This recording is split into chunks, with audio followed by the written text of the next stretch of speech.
रवि और पूजा को आज तलाक के कागज मिल गए थे। दोनों एक साथ कोर्ट से बाहर आते हैं। दोनों के चेहरे पर एक अलग ही खुशी और सुकून है। दोनों के ही परिवार दोनों के साथ में होते हैं।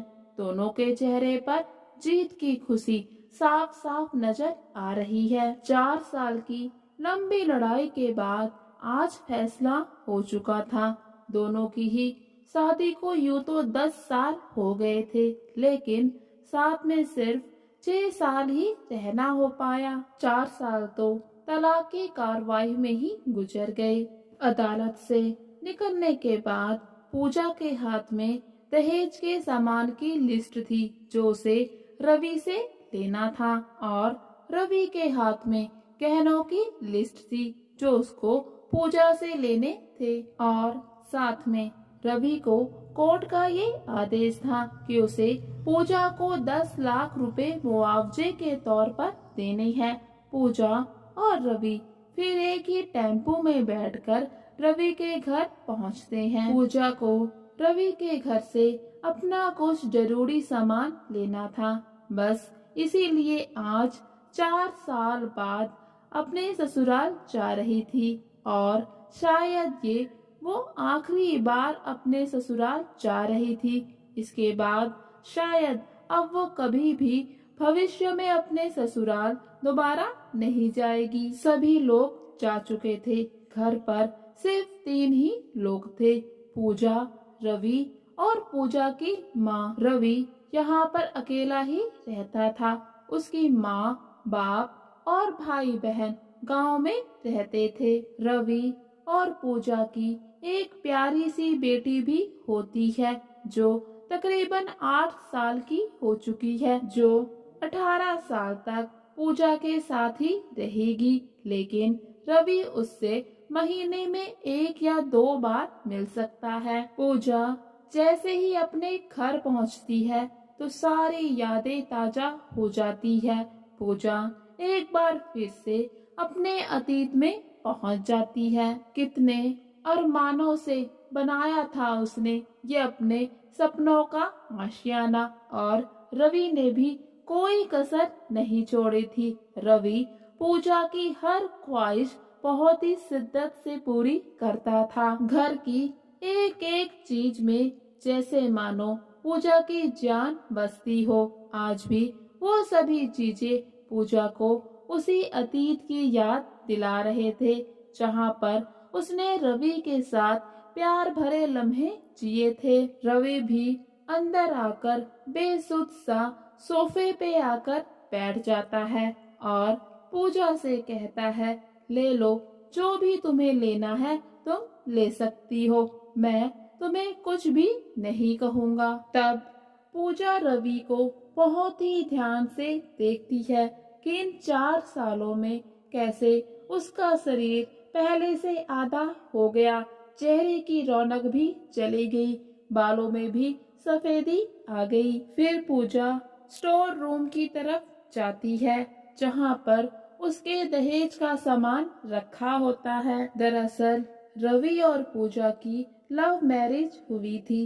दोनों के ही परिवार इस शादी से खुश नहीं थे, लेकिन रवि और पूजा की जिद के आगे दोनों ही परिवार को झुकना पड़ा।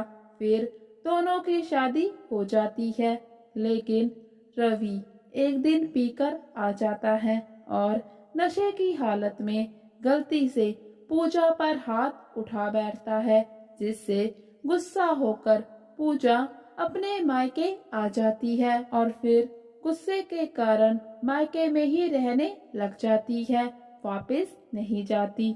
रवि भी पूजा को मनाने नहीं आता और फिर दौर शुरू होता है सीखने सिखाने का।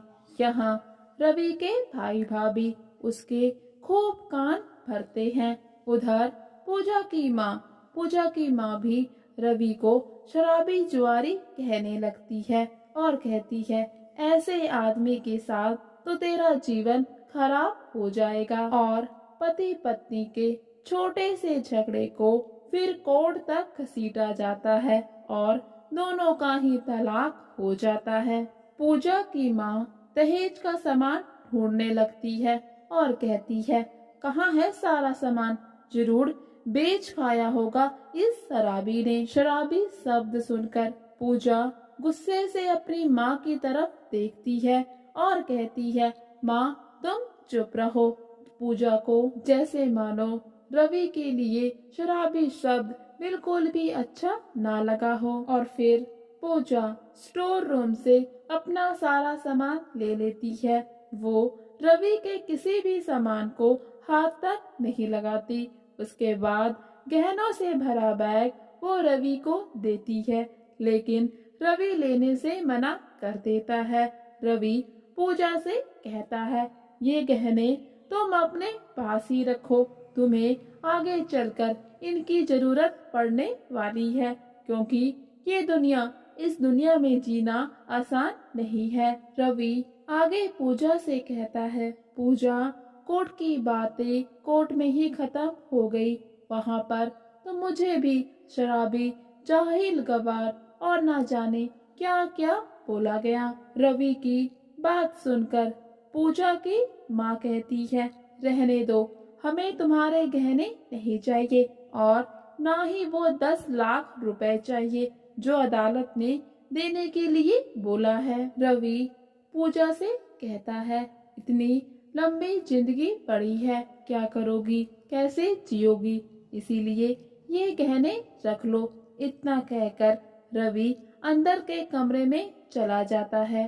पूजा भी उसके पीछे पीछे जाती है तो देखती है कि रवि गुमसुम सा बैठा अकेले में रो रहा है। पूजा ने इससे पहले रवि को कभी भी रोता नहीं देखा था। आज पहली बार वो ऐसे रवि को रोता देख रही थी। पूजा को देखकर रवि ने कहा, क्या देख रही हो? अगर तुम्हें मेरी इतनी ही फिक्र थी तो तुमने मुझे तलाक क्यों दिया? ये सुनकर पूजा भी कहती है, तलाक? क्या तलाक मैंने अकेली ने दिया, तुमने नहीं दिया? अकेली मैंने ही तो सिर्फ दस्तखत नहीं किए, तुमने भी तो दस्तखत करके अपनी सहमति दी है। तुम माफी भी तो मांग सकते थे ना? मनोज कहता है, अच्छा इसका भी मौका कहाँ दिया तुम्हारे घर वालों ने? जब भी फोन किया काट दिया। पूजा आगे से कहती है, तो फिर घर पर आ जाते। तो मनोज कहता है, मेरे अंदर इतनी हिम्मत नहीं थी। इतने में ही पूजा की माँ वहाँ पर आ जाती है और पूजा का हाथ पकड़कर बाहर ले आती है। फिर दोनों माँ बेटी गाड़ी के आने का इंतजार करने लगती हैं। पूजा के अंदर जैसे मानो कुछ टूट रहा हो, कुछ छूट रहा हो। उसका शरीर धीरे धीरे ठंडा पड़ने लगा था। उसको रवि के साथ बिताए हुए प्यार भरे लम्हे याद आ रहे थे। पूजा की घबराहट बढ़ने लगी तो वो घर के अंदर वापस आती है और देखती है कि रवि बेड पर उल्टा लेटा है, लेकिन उसको देखने की भी अब उसमें हिम्मत नहीं है, क्योंकि वो जानती है कि सब कुछ खत्म हो चुका है, अब कुछ भी नहीं बचा। इसीलिए अब उसको और ज्यादा भावुक नहीं होना चाहिए, नहीं तो उसके लिए सब कुछ छोड़ना बहुत ही मुश्किल हो जाएगा। फिर पूजा की नजर सामने रखे सोफे पर पड़ती है, जिसको पूरा दिन बाजार में घूमकर उसने पसंद किया था। तभी पूजा की नजर सामने पड़े फोटो फ्रेम पर पड़ती है, जिसमें वो रवि से लिपटी हुई थी। उसे याद आता है कि वो अपने घर में कितना खुश थी, ना जाने उसकी खुशियों को किसकी नजर लग गई। इतने में पूजा की माँ फिर से आती है और हाथ पकड़कर पूजा को घर से बाहर ले आती है, जहाँ पर गाड़ी भी आ चुकी है। अब धीरे धीरे गाड़ी में सामान रखा जाता है और फिर पूजा की माँ पूजा को गाड़ी में बिठा देती है। गाड़ी की आवाज सुनकर रवि घर से बाहर आ जाता है और घुटनों के बल बैठकर दोनों हाथ जोड़कर पूजा से फूट फूट कर माफी मांगने लग जाता है और कहता है, पूजा मुझे छोड़कर मत जाओ, मुझे माफ कर दो। शायद ये वही शब्द थे जो पिछले 4 सालों से पूजा सुनना चाहती थी। पूजा भी रवि के गले लग जाती है और तलाक के कागज फाड़ देती है।